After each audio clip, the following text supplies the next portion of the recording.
All right, what up? What up? What up? What up?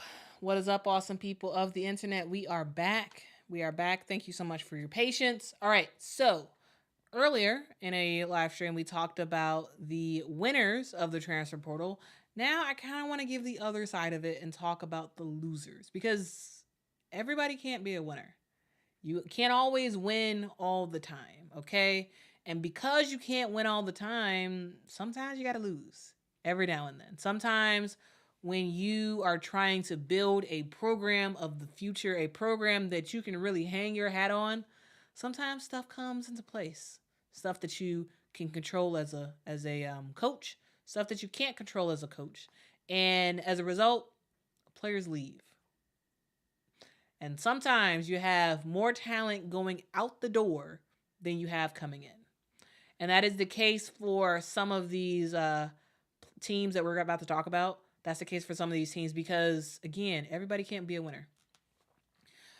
For every, there's only, at the end of the day, there is a finite number of talent in college basketball. And sometimes players decide that, you know what, I'm going to take my talents and I'm going to go somewhere else.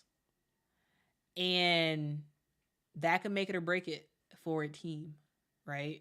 The ability to recruit causes some coaches to get fired. It's all about sort of optimizing the talent you have and bringing in new talent so that way you're able to actually compete. And the teams that we're going to talk about, some for reasons outside of the coach's control, we're going to talk about the casualties of the transfer portal and some of the losers, some of the biggest losers of women's college basketball. And we begin with the biggest loser of them all, which is Oregon State. Now, Oregon State is a team that made it far in the tournament this year. They're a team that was fun to watch. They were, they were a team that everybody was sort of rallying behind. And I believe it was Talia von Oelhoffen who said, we should be America's team. All of y'all should be rocking with us, right? And then the season ended, and we look at all the players who have left Oregon State. So, Oregon State add in one player from the transfer portal. They add in Lucia Navarro from Florida State, and they lose a whole bunch of players. Let's go down the list of all the players that Oregon State have lost so far. Okay, let's go down the list. They lose Reagan Beers, who goes to Oklahoma. They lose Talia von Oelhoffen. They lose Tamia Gardner. They lose Donovan Hunter. They lose Lily Hansford. They lose Dominika Perova. They lose. Oh no, I'm messing up again?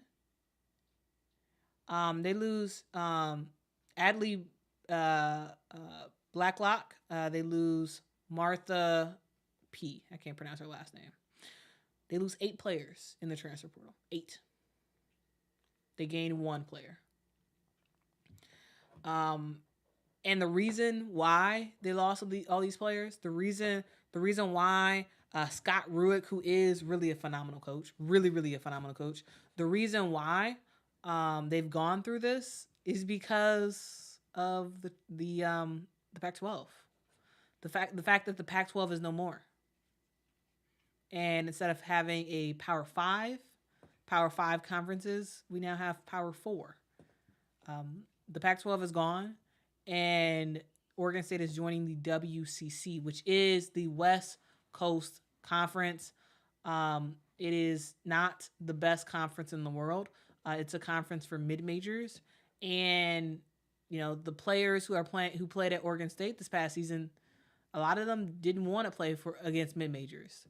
They wanted to play against some of the best teams in the country. This is a team that made it to the Elite Eight. and they wanted to be on a big stage. They wanted to be on TV. They wanted to have games where other people can actually see them, right?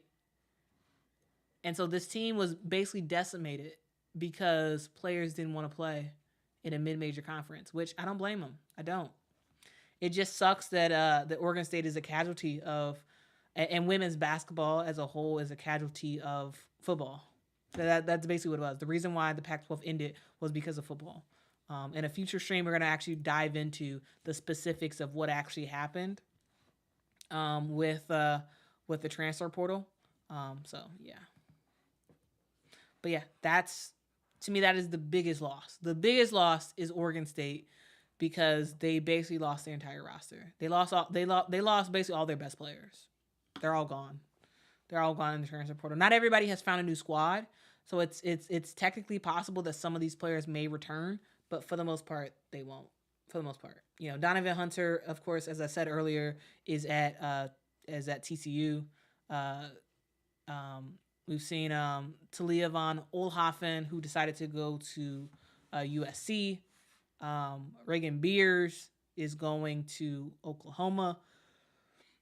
And this team is never going to be the same. Never going to be the same. To be honest with you, I think it's a matter of time before Scott Rueck actually leaves Oregon State and goes somewhere else. So, yeah. Anyway, Oregon State is a huge loser in the transfer portal. All right, next up, let's talk about Arkansas. So, Arkansas is a team that lost because, to me, they lost two of their best players. They lost Talia Scott, who I talked about earlier in that winners stream. She's going to Auburn. They also lose Sailor Poffenbarger, who is going to Maryland. They lose and they ultimately lose 5 players ultimately. But their biggest 2 players is Talia and Sailor, and they only added 1 player. They've only added 1 player so far. They add in Izzy Higginbotham. So this Arkansas team, loses 4 of their starters to the transfer portal, and now they got to rebuild. So for sure they're a loser so far, but we'll see how they continue to rebuild, and see what happens to them. Jack says Scott Rueck is a hot commodity. Yeah, he is, because he's a really good coach. He's a really, really, really good coach. Really good. So I think it's a matter of time before someone picks him up. It's a matter of time. It is a matter of time, because when you get good coaches like that, you're not gonna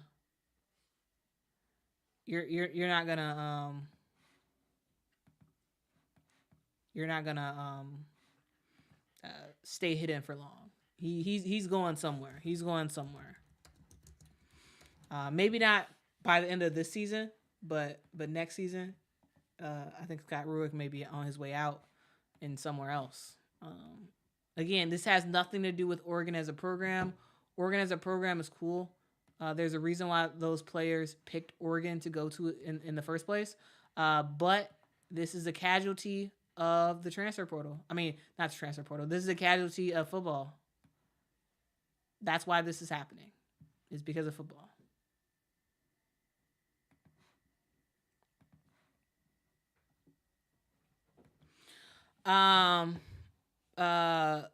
Lakia says Talia Scott says she got treated bad by upper class. Oh, really? I missed that information. Michaela says, didn't the Arkansas seniors bully Talia, which is why she left? Karma is real. Guys, I think I'm out of the loop on this one. I think I'm out of the loop on this one. Where did she post that at? Let me know. I can look that up. But yeah, I guess I wasn't aware of that. All right, continuing on to talk about some more losers of the transfer portal. We talk about Michigan because in a similar way, but for different reasons, like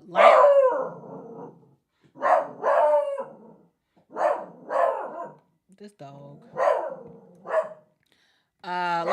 like Oregon State, Michigan. Oh my goodness, this dog. Anyway, like Oregon State, Michigan has lost quite a few players, a lot, a whole lot, but for different reasons because Michigan is not changing conferences like Oregon State is, but Michigan loses. How many players did they lose? They lose 1, 2, 3, 4, 5, 6. They lose 6 players to the transfer portal. They add in 1. They lose 6 players. They add in 1. Most notably, Michigan loses Layla Pahia, and this team is sort of confusing now. What exactly is the ethos of this team? It feels like it's sort of yeah. Michigan's confusing. I think they're gonna have a horrible season. I think they're gonna have a horrible season this upcoming year, just because it's not about just losing players. It's about them not really bringing anybody really in. Sure, they add Ali Van Timmeren from Boston College, and Allie's okay, but they lose a lot of scoring power. Like alone, Layla averaged 16.8 points a game for Michigan this past season.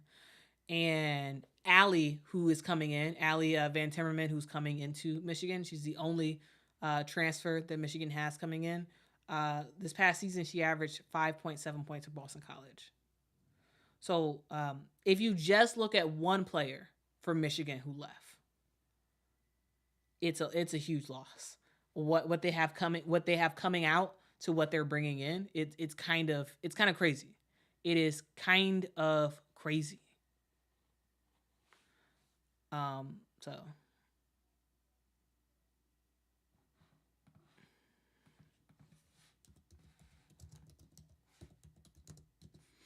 So guys, let me know what y'all think about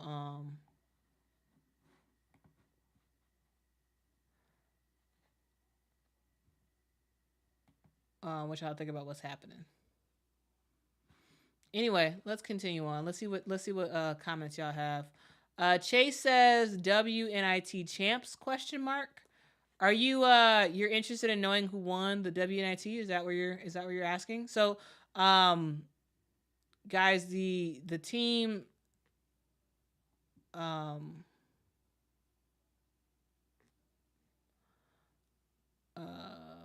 who won the WNIT championship? I think it was St. Louis, wasn't it? I think St. Louis won the WNIT championship. Yeah, St. Louis won the WNIT championship. Yep. Hopefully that answers your question.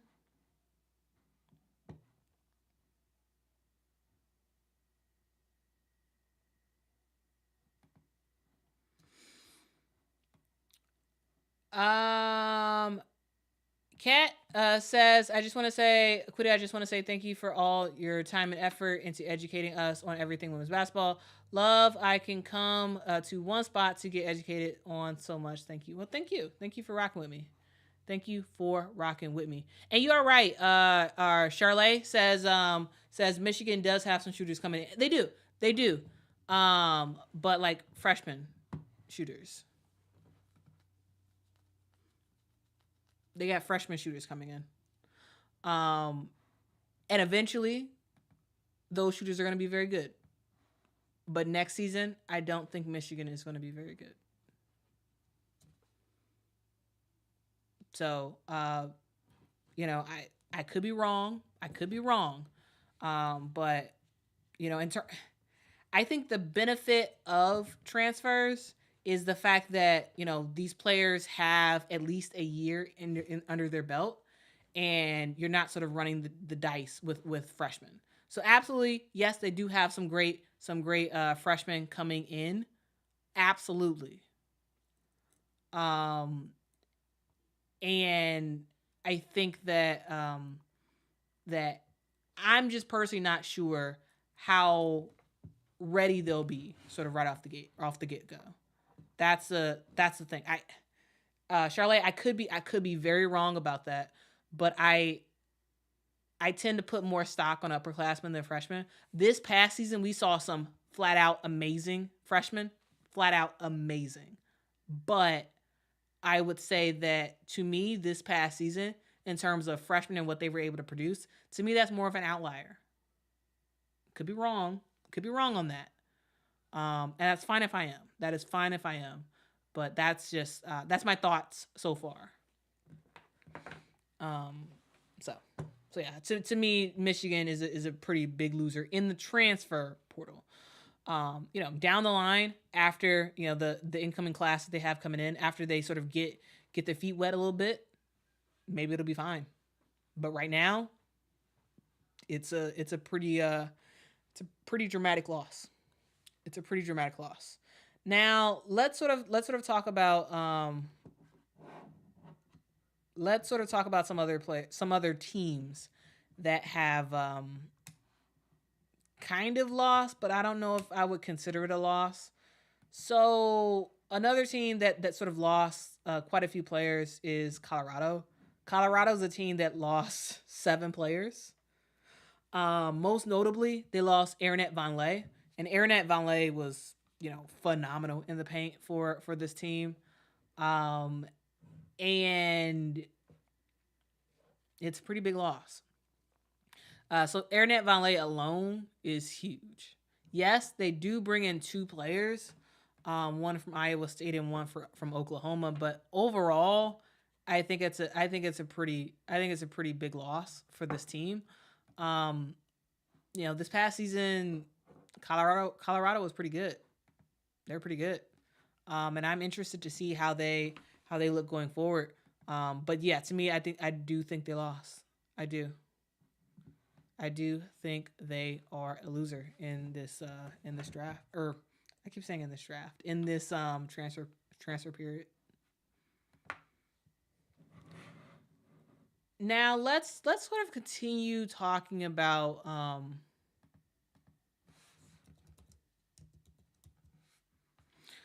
let's sort of continue to talk about players and where they're going. Now, guys, I sort of talked about some of the biggest teams that I thought were like pretty big losers.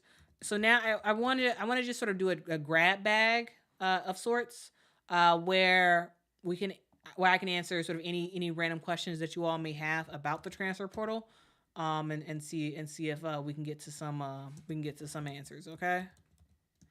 All right. All right. All right. All right. Let's see what y'all got to say. What questions do y'all have? Um, Lakia says, "Where do you think Janiyah Barker is transferring to?" Well, to be honest with you, I'm not sure. I'm really not sure. But the thing to note about Janiyah Barker is that she actually entered the transfer portal with a do not contact restriction. So Janiyah has some idea of where she's going. And to me, I personally, I was actually very shocked when Janiyah entered the transfer portal, because I thought that her and Joni Taylor had a great relationship. Um, and Janiyah Barker's really really good. If y'all don't know, she played for Texas A&M this past season. She's been with Texas A&M, and I thought that she's played really well in women's college basketball. The fact that she entered the transfer portal, at first I was like, whoa, really? You know, um, and she had a do not contact clause, and so I'm kind of surprised that she hasn't announced her new place yet. because usually people who have a do not contact restriction, they can. So for those who don't know, if you don't know anything about the transfer portal, I would highly recommend you watch one of my previous live streams where I walk through every single thing about the transfer portal to just sort of talk about all the. I sort of answered a lot of questions that people had about the transfer portal. So I would highly recommend, if y'all are just curious about some of the stuff that I'm talking about in terms of terminology, I recommend you all go to that video because I'm not going to just sort of like walk through the different definitions. Though I will say that players can, when they're entering the transfer portal, they can select to not be contacted. So you can kind of think about it's not the best sort of comparison, but you can kind of think of it like a dating profile. So what players do is that when they enter the transfer portal, they get their name put in the hat, and so you know, coaches from other programs can go in there, go in the portal, and scroll and see all the different players, and then see different like how many points per game they score. They can check out their film. They can get a lot. They can get a lot about players, like a general information about different players, and then they can contact the player. It has contact information in the transfer portal, and then contact the player directly and say, "Hey, I'm interested in getting you on my team. Let's talk," that type of thing. And I think that like when a player decides to enter the transfer portal and be a do not contact, that means that you're going into the transfer portal and you're like, "Hey, guys, I am available. However, I don't want y'all to contact me. Okay, my DMs are closed for other coaches." And usually when you do that, you kind of have an idea of where you're going. So because Janiyah entered the transfer portal with a do not contact restriction, I think she has an idea of where she's going, but nothing has been official yet. So actually, I really have no idea where Janiyah Barker's going. I'm really not sure. I'm really, really not sure.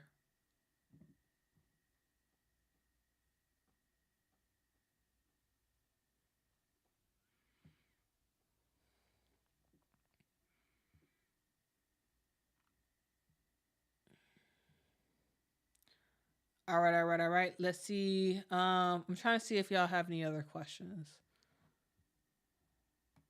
Oh, there was another question about Janiyah Barker.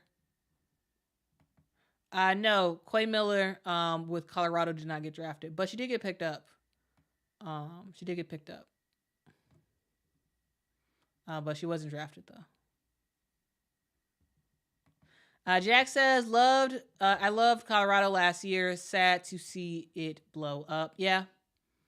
I mean, that's the casualty. Yeah, Baylor is very lucky to have Aaronette Vonleh because Aaronette Vonleh is really, really good. The Unseen Enigma. What a name. What a name. They said thoughts about NC State. In relation to the transfer portal, nothing. They have two players that are currently in the transfer portal right now. Not game changer players. I think NC State played way better this season than I expected them to, and I think they're going to be a problem next season. But in terms of transfers, they don't. There's nothing to really write home about at all when it comes to transfers. Quentin says Notre Dame has a really good freshman coming in, Kate Koval. Yeah, Kate Koval can play. Kate Koval can play. Jack says, what do you think about UCLA? In terms of the transfer portal, if that's your question, I think they got like two really good players. For those who don't know, UCLA was able to add Charlize Legger Walker. They were able to add her to their squad. She played at Washington State last season. Again, another casualty of the Pac-12 sort of disintegrating. and UCLA getting into a good conference in Washington State, not so much. So UCLA picks up Charlize Decker Walker last season for Washington State. Charlize averaged 13.2 points a game and 6.5 rebounds. Also, she's a really good passer and averaged 5.1 assists per game as well. Not only do they add Charlize Decker Walker in the mix, they also add in Tamia Gardner. Tamia Gardner is another Oregon State player who has found a home. And yeah, Tamia Gardner is very good. This past season, she averaged 11.6 points for the Beavs and averaged 7 rebounds as well. So UCLA does get better. They do get better in the transfer portal. They do get better for sure. And they're going to be ready to go next season, and we're going to see what they can do. Kiki Rice, London Jones, Lauren Betts, now Charlize Decker Walker, Tamia Gardner. I think they're going to be a fun squad to watch. I really do. I really do.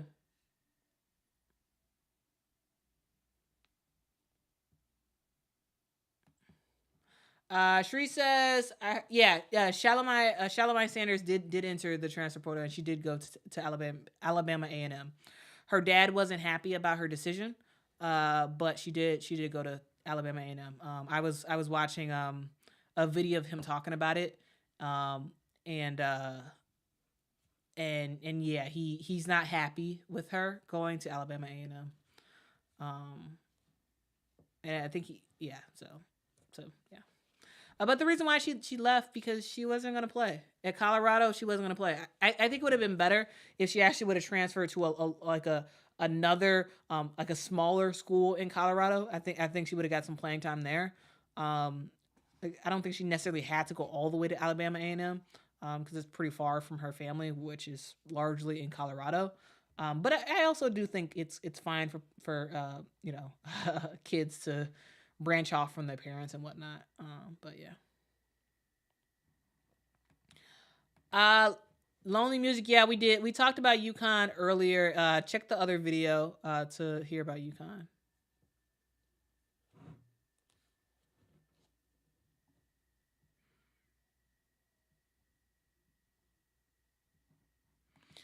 You're right. Janera says, her life, her choice. Facts.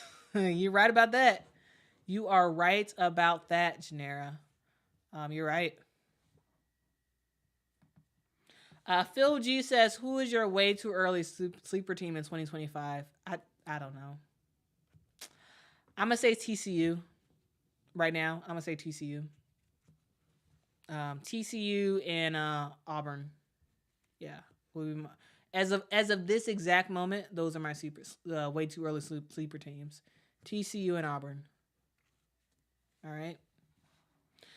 Okay. Now, guys, I do want to talk about a little bit of WNBA before I head off. Yeah, I do want to talk about the WNBA real quick. But the Unseen Enigma is asking players incoming or leaving UNLV. So there are 2 players leaving UNLV. They're both going to Grand Canyon, which is kind of funny.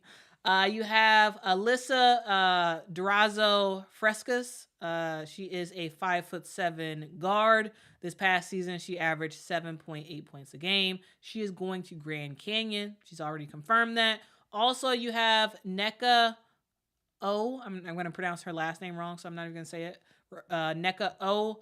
She is a 5'10" freshman, or 5'10" small forward slash 5'10" small forward. She is a senior. This past season, she averaged 8.4 points a game and 4.4 rebounds a game. She's also going to Grand Canyon. Now, UNLV does add in 1 player. They're adding in Aaliyah Alexander. She plays for Eastern Washington, which is in the Big Sky Conference. So not a conference that we talk about very often, but Aaliyah Alexander is heading over to UNLV. This past season for Eastern Washington, Aaliyah averaged 14.5 points a game and 4.7 rebounds a game, and she is a 5'8" sophomore, and she plays the guard position. So yeah, that's who is coming. Who's coming for UNLV and who's going for UNLV. Okay. All right, so let's really quickly. I'm sorry, guys, for the other comments. I just have to like quickly go to the WNBA so we can end this stream, and I can sort of let you all know what's sort of coming next on this channel. So, guys, we've seen cuts already from players. Bree Beal has been cut from the Las Vegas Aces. She wasn't the only player who was cut from the Las Vegas Aces. But I would say she's the most notable, if that's a good way to say it, for the Aces. So yeah, Bree Beal was cut, and here's what she said on Twitter. I actually want to pull that quote. Yeah, I actually want to pull it.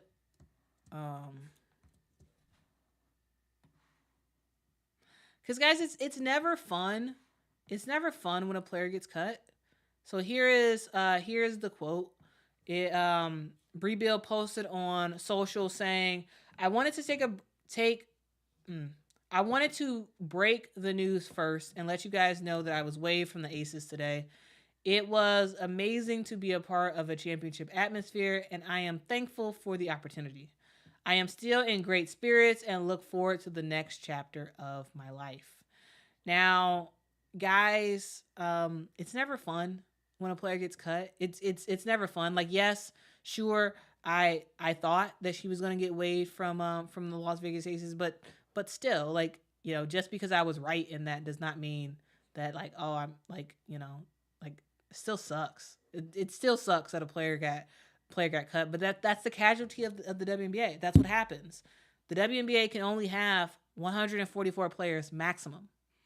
And most teams are going to have, and there's quite a few teams that are going to have less than 12 players on the team. So it's going to be less than 144 players. We may end up with 140, maybe even 138 players. And that's a casualty of the league. And it sucks. It's not fun, but that's part of it. But I will say this: I'm very happy that Bree Beal, you know, she announced the news herself. So they're likely going to announce it tomorrow. Officially, the Aces have not announced the cut. My assumption is they made their cuts today, and they'll tell the league. See, guys, that is my alarm to go to sleep. Okay, that is so. We're not gonna stay on here too long. But yeah, it's likely that the Aces will make it official tomorrow that Bree Beal got cut. But yeah, that is the news, guys. It's good that, in my opinion, it is good that she got cut this early. It's good that she got cut this early because she has an opportunity to, you know, with her agent, call teams and be like, hey, I can join your training camp.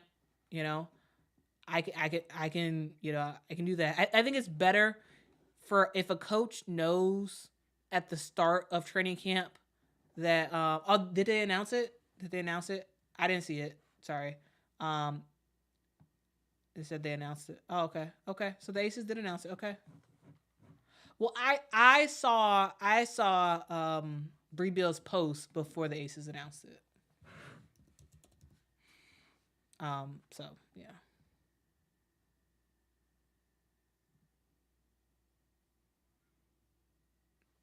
Yeah. So the Aces, they waived both Bree Beal and Morgan Jones. Now Morgan Jones also posted on social as well, and let me find where what Morgan said.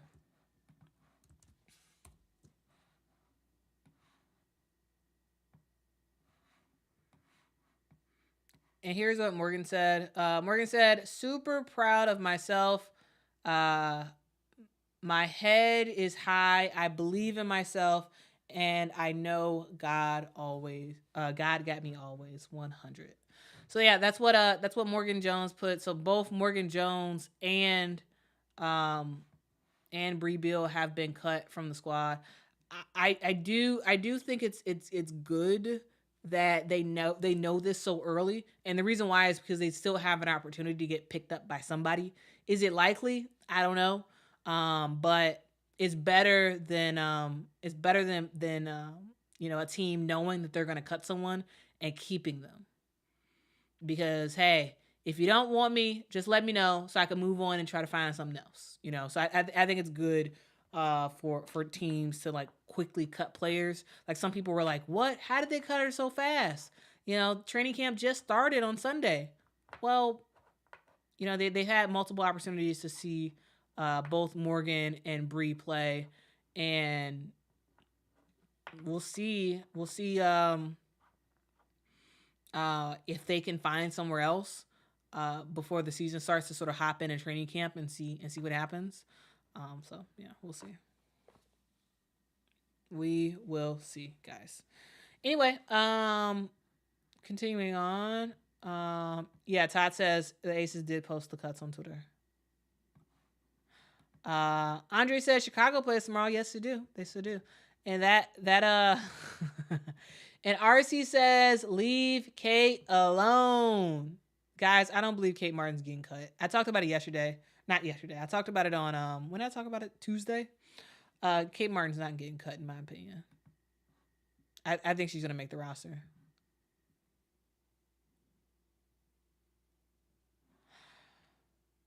All right.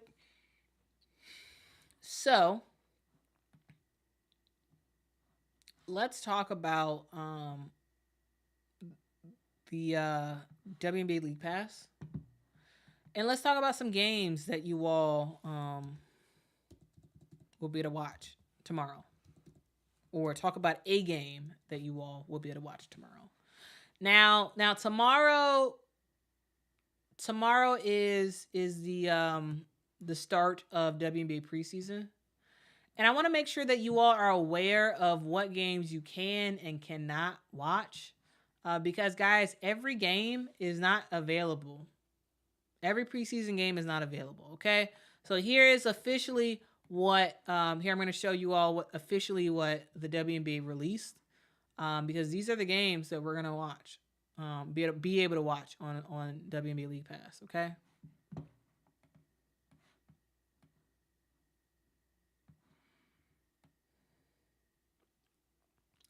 All right, so these are the games where so tomorrow we're only going to be able to watch one game only on League Pass. We're going to be able to see the Indiana Fever take on the Dallas Wings in Dallas. So that is the only game we're going to be able to watch. So tomorrow Chicago does play, but we can't watch. That game is not available on League Pass. So yeah. That's just something to know. Not all of the games are available on League Pass. That is something that's very, very, very important to know.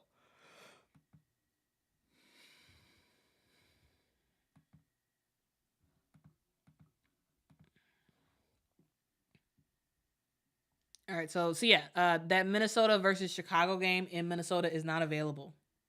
All right, so you can watch Indiana versus Dallas. That game is at 7 p.m. Central Time, 8 p.m. Eastern Time. That is the only game you can watch tomorrow.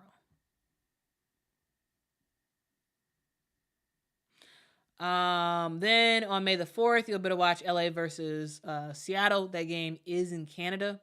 That is the WNBA's annual Canadian game. Last year, it was Chicago versus Minnesota in Toronto. Now it's going to be Seattle versus LA. On May the 10th, we have Atlanta playing the Indiana Fever. And on May the 10th, we also have the Phoenix Mercury playing the LA Sparks. So those are going to be the games that you all will be able to watch.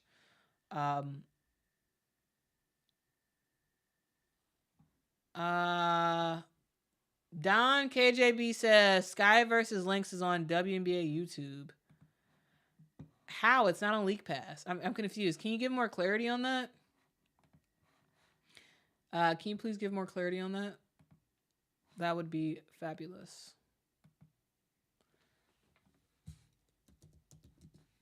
Because everything I've seen about that game is that it's not happening in terms of the live stream. Oh, I see what you're saying. Yeah, I googled it, and it's showing on YouTube for WNBA League Pass. But when we go here, I'll show you guys this. Let me share my screen. Let me share my screen now, and I'll show you. Let me share my screen because it's not on the website. And the website, the WNBA website is really what determines what actually happens.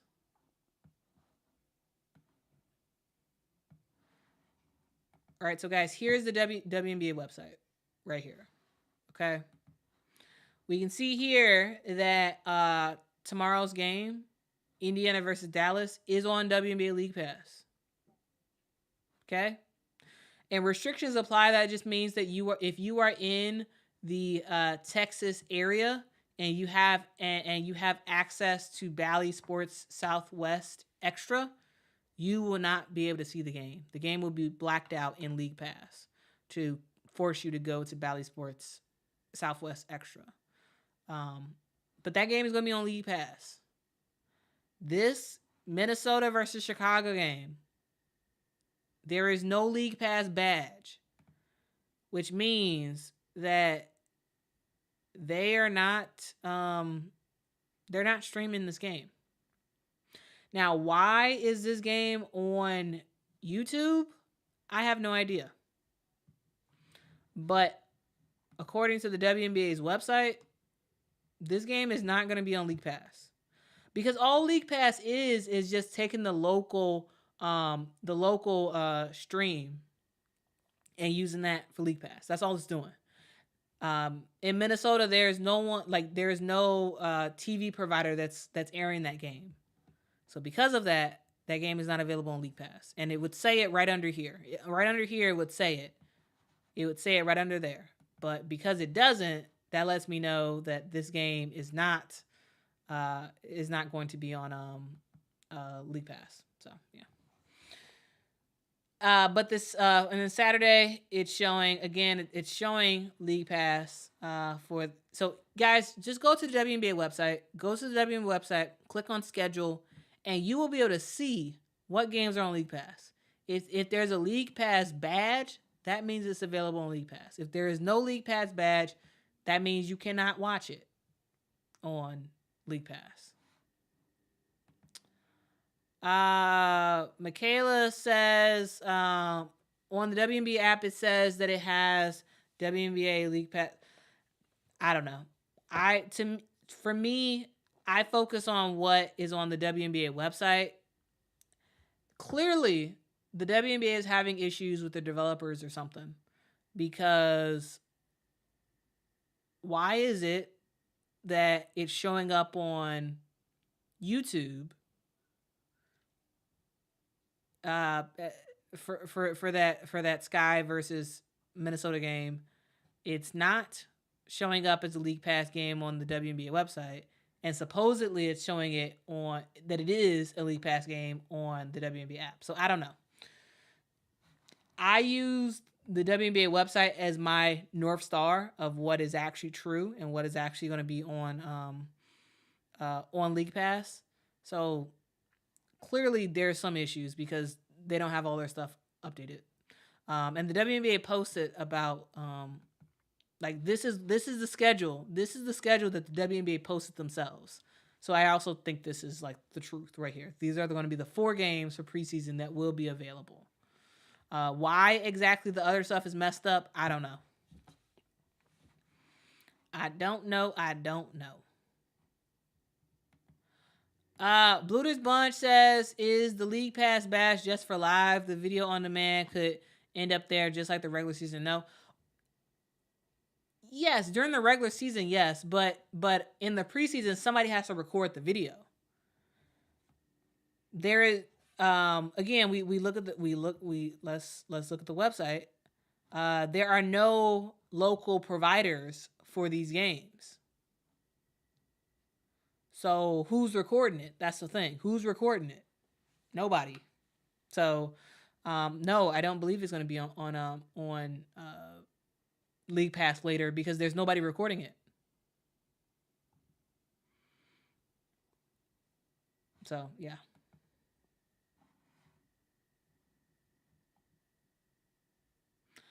All right, guys. I am tired. I'm gonna go to sleep. But guys, I will talk to you all.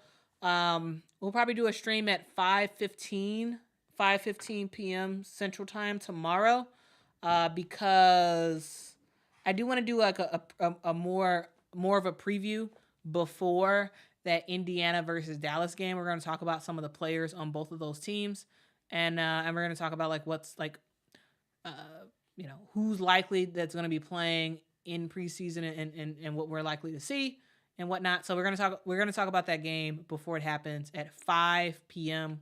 or 5:15 p.m. Central Time. So yeah, hopefully y'all can join for that. And then once the game starts, we will stop and we want y'all to watch the game. Okay, so join me at 5:15 p.m. tomorrow to preview Indiana versus Dallas. We're gonna talk about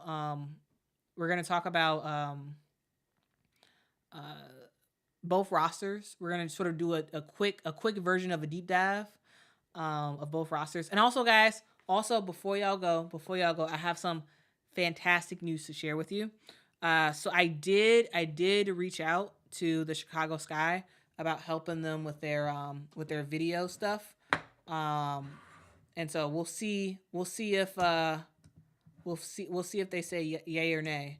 But I did reach out. So some of y'all was like, you should reach out to the Sky and see if they want your help with like doing stuff on YouTube and whatnot. So I did reach out. We'll see. We'll see what they say, and we'll see if we can do some sort of partnership thing, because I got lots of ideas. And if there's any other team in the W, if the Sky don't want to take me up on it, if there's any other team in the W that wants to grow your YouTube or your video stuff, hit me up and we can talk. But anyway, I did reach out to the Sky, so we're gonna see what they say. We're gonna see. Hopefully I can get a meeting scheduled pretty soon. And yeah, I did get a response back, so that's good. I did get a response back. They acknowledged that they heard from me, and we'll just see where things go from here. I'm hoping they'll let me work with them, because guys, I told them, I literally said, hey, I'll do it for free. You don't have to pay me nothing. Let's do a partnership, because I got some ideas, and we can grow your stuff fast, and we can also get people to engage with the players a lot more too. So yeah, I'll keep y'all posted about that, because I'm very much interested. And truly, it's not even like a money thing where I'm like trying to get money from them. Nah, I'm gonna still pay them for my season tickets and whatnot. And I just wanna do everything I can to grow the game of women's basketball, and like whatever I can do to be of help, but it's gonna be huge. So yeah, I'm excited about it. I hope they want to do something with me. I mean, because it's no cost on their back. So I feel like it's a win-win in all cases. But we'll see. But anyway, I wanted to just loop y'all in and let y'all know what's going on. But y'all have a fantastic day. I will talk to y'all tomorrow. Guys, my alarm has went off a while ago to go to sleep, so I am about to go to sleep. Until next time, guys. Bye-bye.